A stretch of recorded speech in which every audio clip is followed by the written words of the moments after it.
tell me about your first book that you published. How did you get the idea? And yes, how did you go about it? So the first book I published was called Chemical Blue. It's actually a two-part uh, graphic novel series, and that was literally the first book that was published with Sweatshop Studios. That's it Oh, here. oh So gosh, the cover is amazing. yes, That is thank you. great. Yeah, so this is when I that's the volume two. Oh, it's fantastic.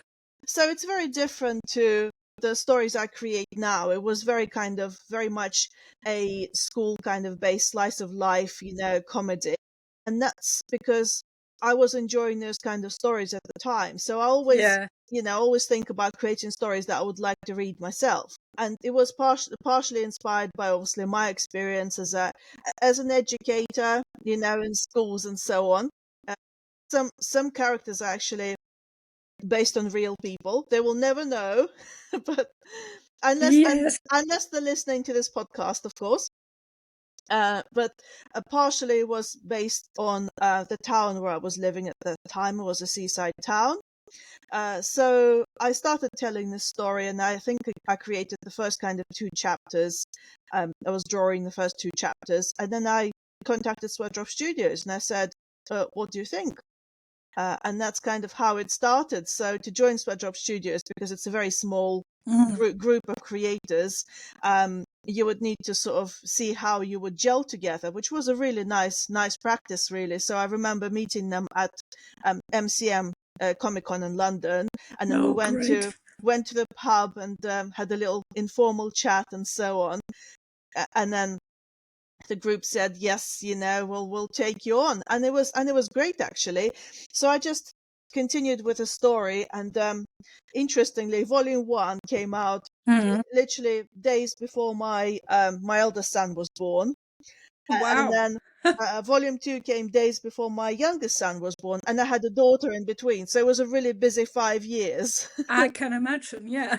Yes, but that was kind of my first so my first time working in kind of long form, Mm. and it definitely presented some challenges, but in the end I'm Yeah. really happy with how it turned out. The Sweatdrop Studios just sounds amazing. It sounds like a proper, old-fashioned publisher that Yes, nurtures their writers. yes, yeah, And they that very must be a really special relationship. yes, we don't really have as many people as we used to, Mm. but I'm really glad that I joined when I did, because the support they gave me was amazing. I couldn't ask for anything more. And I think the fact that I was with people who were into the same thing as I Yeah, was, yeah, and creating together and just discussing things, ideas. yeah.